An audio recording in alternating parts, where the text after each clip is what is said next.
ভিডিওটা শেষ অবধি দেখে এই রেসিপির নামকরণটা আজকে তোমরাই করে যাবে। নুন মাখিয়ে রাখা রুই মাছগুলোকে সর্ষের তেলে ভালো করে এপিট ওপিট ভেজে নিলাম। মাছ ভাজার তেলে ঘি দিয়ে ঘি গরম হয়ে গেলে ফোড়নটাও দিয়ে দিলাম, জিরে, শুকনো লঙ্কার গোটা গরম মশলা। ফোড়ন থেকে সুন্দর গন্ধ বেরিয়ে আসলে পেঁয়াজ, রসুন আর কাঁচা লঙ্কার পেস্টটা দিয়ে এরপর ভালো করে কষাতে হবে। আর মশলা বলতে যাবে নুন, চিনি আর ধনে জিরে গুঁড়ো। সমস্ত মশলা মোটামুটি কষে আসলে তখন আগের থেকে ফেটিয়ে রাখা দইটাকে এর মধ্যে অ্যাড করে দিয়ে ভালো করে এবার মশলা শুকিয়ে আসা অবধি কষাতে হবে। ও আর হ্যাঁ, মাঝখানে আমি একটু গরম মশলাও দিয়ে দিয়েছিলাম। দেখতেই তো পাচ্ছ মশলা কি সুন্দর কষে এসছে। এরপর আমি গুঁড়ো দুধ জলে গুলে এর মধ্যে দিয়ে দেবো আর ঝোল বানানোর জন্য পরিমাণ মতন জলও দিয়ে দেবো।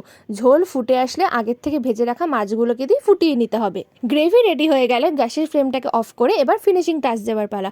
উপর থেকে ফ্রেশ ক্রিম, গরম মশলার গুঁড়ো, কেওড়া জল, গোলাপ জল ও 1 চামচ ঘি ও 2টো কাঁচা লঙ্কা ছড়িয়ে দিলেই আমাদের মাছের রেসিপিটা কিন্তু একদম তৈরি।